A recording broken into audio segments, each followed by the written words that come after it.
Hello everyone, you're here for HebrewInIsrael.net, and I'm really glad that you've joined me again. I've cut for a short while the Tehillim videos because I do need to make videos like this as well and upload them. And as you can see, I upload maybe once a week, something like that. So I'm not really planning on doing a lot of videos on a daily basis or twice a week. So I'm going to sometimes have to cut them. Last week, for example, I didn't put a video up for the Tehillim because I had to take a break for different reasons. And now I actually want to talk about two subjects which have come up these last couple of weeks. First of all, there was an original video that I made about a certain subject, which I will reopen today after I talk about my other subject, and you'll understand everything when I get to it. So the first subject is, I saw an article which asked a very simple question: is the Hebrew Academy destroying Hebrew? Now, the reason this person was asking this question is because about 2 weeks ago, the Hebrew Academy, which is probably the most important body in the world when it comes to Hebrew words, Hebrew spelling, and so on, came out with a decision that based on the practices of spelling of people online, newspapers and books, they decided that they're going to put out new rules of how to do full spelling.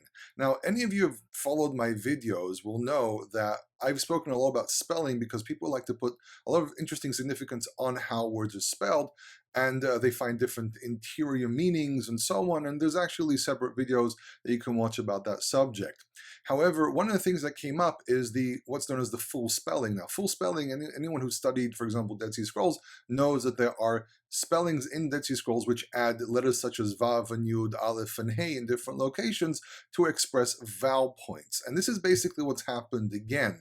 People today are having difficulty in spelling words because traditionally here in Israel, we don't put vowel points into what we write. So sometimes there are words that require more consonants, more graphic representation of vowel points without actually putting the vowel points. So you find words which are spelled with an extra vav, an extra yud. Sometimes when you want to make sure people know they have to pronounce a vav, they put a double vav in, or they put a double yud and things like that, because there are traditions or readings that, for example, would ignore vav or yud in a situation where it's written by itself.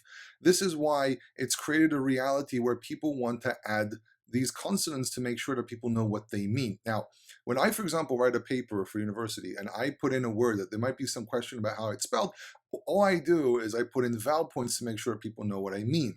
However, when people write to one another on whatever it might be, if it's WhatsApp, if it's anyone, Facebook, whatever it might be, sometimes people need to make sure it's understood, so they add these consonants. For example, the word koach, which means strength or force, is supposed to be written as kaf and het, but they're adding the letter vav there to indicate the o sound.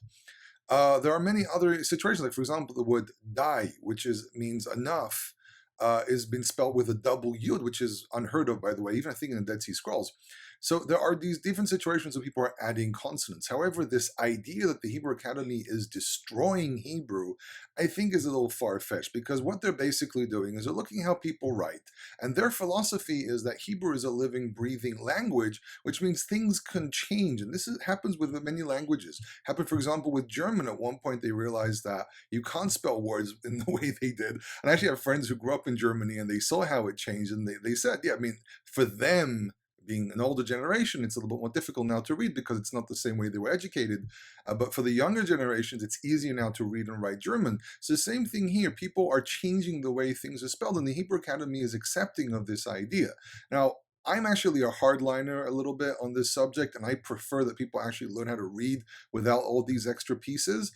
This is why I always disable spell check when I write in Hebrew, because what I'm doing there is I'm making sure my system is not telling me that things are wrong, because I'm not willing to add these extra consonants, because what they do is they also distort the recognition of a root, and for me as a Hebrew teacher, it's actually very important. So they're not destroying, but they are doing something which I do have a problem with. However, it's not the end of the world. It's not that terrible. It just can get a little confusing for people who are trying to understand Hebrew in a much more traditional way. That's subject number one. Subject number two, which actually originally I made a video for, was the pronunciation of the Vav. Now, anyone who's watched my older video about Hebrew pronunciation, all the way back with the messed up thing on the side there, where I made a mistake of how I edited the video and everything, can actually see in my opinion that there was probably a greater diversity in how things were pronounced, which means that people more or less had different traditions of how to vocalized the letter vav, it might have been a v, might have been a wa. However, there's a new idea out there, which I've seen in the last couple of years, which is arguing that the letter vav is only a vowel point, it only represents an u. Now, here's a very basic thing about linguistics. There's a clear division between consonants, which come from everything from your lips and nasal cavity all the way to the back of the tongue, and vowel points, which come from your vocal box, or really it's two little things that kind of play around there, and you can influence them to do different shapes. You can watch videos about how it works. And there is a great difference between the u versus wa and va. Wa and va are consonants, and therefore it is legitimate to argue that that's the pronunciation.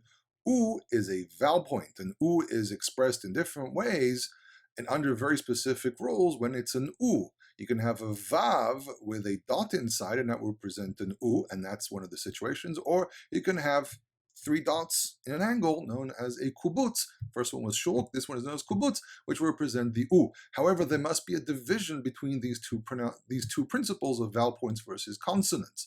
Now, one of the things that also came up was the subject of the va versus the wa, and I actually was almost sucked into an argument with someone who unfortunately was the source of their own information. So it became a little difficult because they weren't really using anything outside of themselves to prove their opinion, but they were strongly holding the idea that the vav is pronounced as a va, and they went to argue this is the ancient tradition of Jews and so on. However, we know historically this is inaccurate.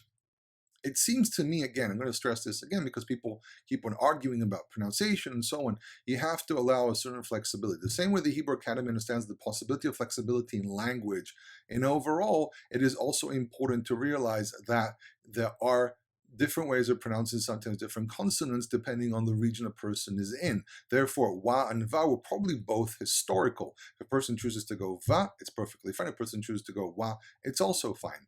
Now, a very, very quick note regarding the name. People ask me about this all the time.